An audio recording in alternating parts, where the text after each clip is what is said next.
जो ही Jammu Kashmir board of school education ने चारशंबे के रोज़ 12वीं जमात के नताइज का ऐलान किया, कई कामयाब और मुतासिरकुन कहानियां सामने आई। उन्हीं में से एक कहानी शबनम सादिक की है, जिन्होंने गरीब घराने से ताल्लुक़ रखने के बावजूद शानदार कारकर्दगी का मुजाहरा किया। साबित कदमी और हौसले की एक मिसाल कायम करते हुए शबनम सादिक, जो जनूबी कश्मीर के तुराल इलाके की एक दूर अफ्तादा गाँव से ताल्लुक़ रखती हैं और एक खेमे में रिहाइश पजीर है, 12वीं जमात में 500 में से 463 नंबर हासिल करके सबको हैरान कर दिया।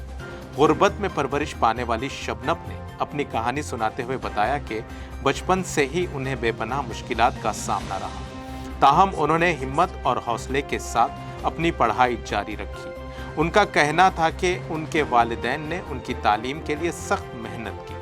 शबनम के वालिद मजदूर हैं, जबकि वालिदा घरेलू खातून हैं। Government girls higher secondary school तुराल की तालिबा शबनम ने अपने असातिज़ा का शुक्रिया अदा करते हुए अपनी कामयाबी का सेहरा उनके सर बांधा।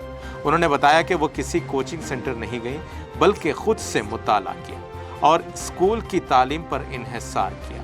शबनम का ख्वाब है कि वो यूपीएससी सिविल सर्विसेज इम्तिहान में कामयाब होकर अपने इलाके का नाम और ज़्यादा रोशन करें। इधर शबनम सादिक के रिश्तेदारों ने भी उनकी कामयाबी पर खुशी का इजहार किया है और हुकूमत से अपील की है कि उन्हें रिहाइश के लिए एक मकान फराहम किया जाए, जबकि उन्होंने इलाके की तरफ जाने वाली खस्ता हाल सड़क की मरम्मत का भी मुतालबा किया है। आइए इस सिलसिले में देखते हैं बशारत रशीद की एक खुसूसी report Meem TV reporter Kashmir से। जी, मेरा नाम है मोहम्मद ज़ुबैर, मैं खिरम का रहने वाला हूँ। कल जब ये रिज़ल्ट हुआ तो मुझे बहुत खुशी हुई। मुझे वहाँ इकरार नहीं आया, मैं वहाँ से यहाँ आया इन बच्चों को मुबारकबाद देने के लिए। और ये गरीब घराने की बच्ची है, इसके माँ बाप जो है वो बहुत गरीब है। वो इसका बाप आज भी काम पर है, वो मज़दूरी करके इन बच्चों को पढ़ाता है और ये टेंट में अपनी ज़िंदगी बसर करते हैं। और टेंट का एक ही कमरा है, उसी में बैठकर इसने रात दिन मेहनत करके कामयाबी हासिल की।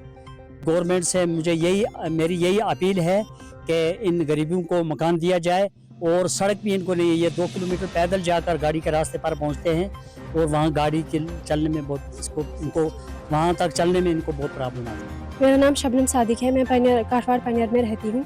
मैंने जो अपनी प्राइमरी एजुकेशन है वो प्राइमरी स्कूल काठवाड़ से की। उसके बाद मैंने मिडिल अपनी एजुकेशन यूपीएस पनियर से की। उसके बाद मैंने हायर एजुकेशन अपनी ये GHSS त्राल से की। तो जो मेरा फादर है वो एक लेबर है, वो एक मज़दूरी करता है, तो उसके बावजूद भी उसने मुझे पढ़ाया, बहुत ज़्यादा स्ट्रगल किया। और अगर मैं सपोर्ट की बात करूँगी तो मेरे पेरेंट्स जो है उनका सपोर्ट रहा, टीचर जो उनका बहुत ज़्यादा सपोर्ट रहा। गर्ल्स हायर सेकेंडरी में जो टीचर्स है, पूरा स्टाफ जो है उनका सपोर्ट रहा और बहुत ज़्यादा स्ट्रगल करना पड़ा। यहाँ पे जैसे रोड कनेक्टिविटी तो बिल्कुल भी नहीं है और भी फैसिलिटीज़ नहीं है। हम यहाँ पे टेंट में रहते हैं और इसके बावजूद भी मैंने इतनी मेहनत की और मैं रात को देर देर तक पढ़ती थी। मतलब जो स्कूल में पढ़ाते थे उसको रिपीट करना वगैरह। कोचिंग मैंने आज तक कुछ भी नहीं की और मुझे ये भी नहीं लगा कि कोचिंग करने की ज़रूरत है।